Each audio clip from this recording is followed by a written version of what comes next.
favor on you. Because you sitting here, gangster, you got part of Allah's favor. Well, you were enemies one to another.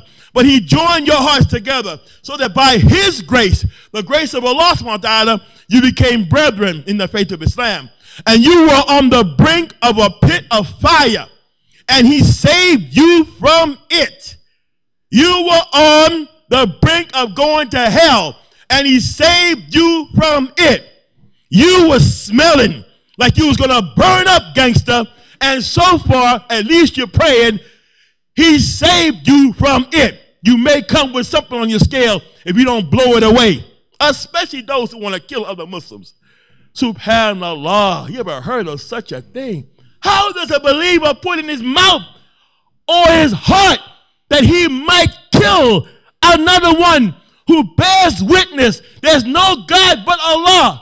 There's no deity worthy of worship but Allah. Stop with Allah. Wrong translation. There's no deity worthy of worship but Allah. How does a believer have that in his heart? Where is the brotherhood? Where's the fear for Allah subhanahu wa ta'ala? Where's the fear of the punishment of the grave and the fear of going to hell? Taqtulu ikhwanaka muta'amidan. You will kill your Muslim brother on purpose. Gangster, you are in serious trouble.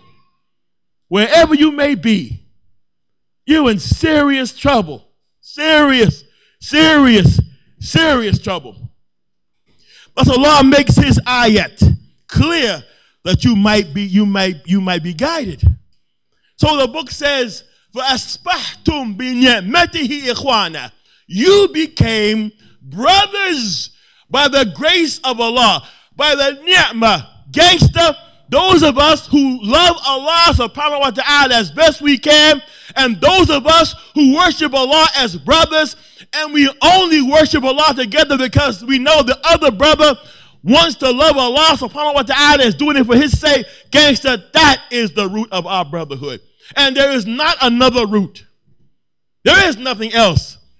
Those who want to get near somebody because you got on some cool Timbs, you want to know how you can order them. Those who want to get near somebody who got a cool car. Those who are driving a cool car so somebody will get near and you're in trouble too. That's not the foundation of the brotherhood. The foundation of the brotherhood is how the Muslim Ummah came into history. And that is that we are khayru ummatin ukhrijat linnas. نَأْمُرُونَ بِالْمَعْرُوفِ وَنَنْهَوْنَ عَنِ الْمُنْكَرِ وَنُؤْمِنُ بِاللَّهِ. That Allah subhanahu wa ta'ala brought this ummah out to serve the human beings. We invite and join the right, and we forbid evil, and we believe in Allah.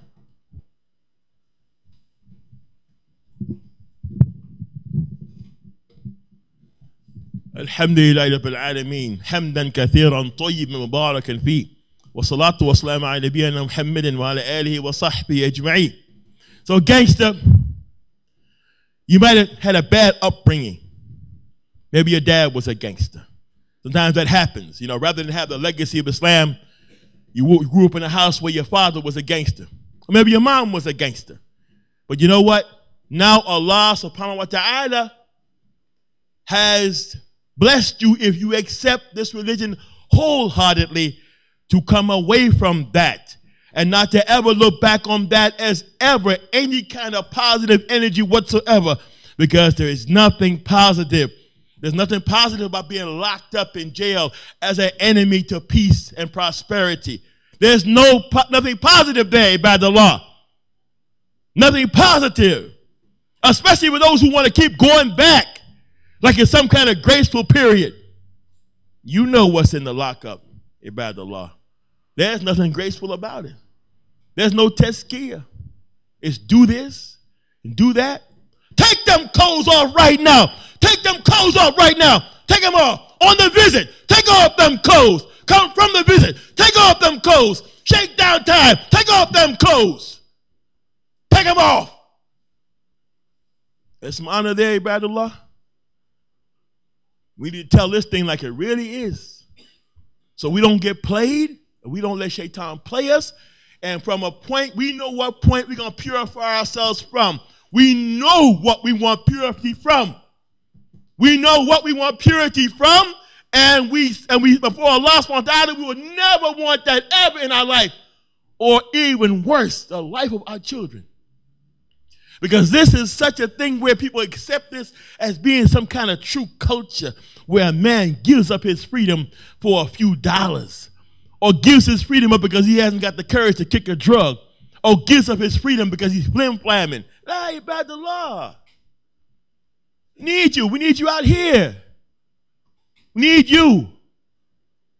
Need you to get back on your, get you on the right. Salatul mustaqim. Keep it straight.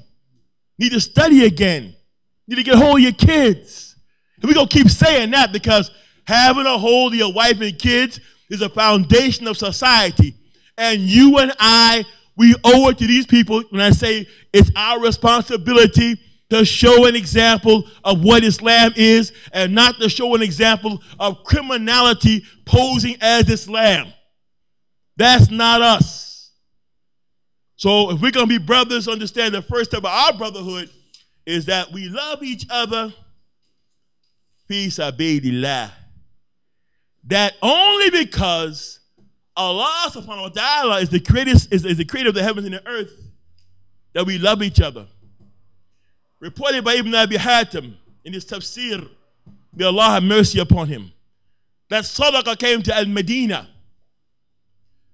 Umar ibn Khattab and his servant came out to greet the caravan. When the servant saw the vast amount of Sadaqah that was distributed among the Muslims, he said, this, the Sadaqah, the loot, the money, the wealth, this is the favor of Allah. You know, Ibadallah, see, many people make that mistake. They take the loot, the Sadaqah, the money, that's Allah's mercy. Or anybody who got loot, the Sadaqah, Allah is having mercy on him. There is no evidence to show that somebody has a lot of loot, that Allah loves that person. There is no evidence like that. That person is being tested, being tested, being tested. There is nothing that says, boy got loot. You know, Allah loved that boy. Boy got loot. Who says? Where's that? So Umar ibn Khattab straightened him out. Radiallahu anhu, when he said it, he said, this is the favor of Allah. He said, this is his mercy. The money, this is the mercy of Allah. Umar ibn Khattab said, كذبت ولكن فضل الله ورحمته القرآن قل بفضل الله ورحمته فبذلك يفرح هو خير مما يجمعون. And so Umar ibn Khattab said, you are mistaken. Meaning, he said, كذبت. Either that means you're mistaken or you're lying about that. He said, كذبت.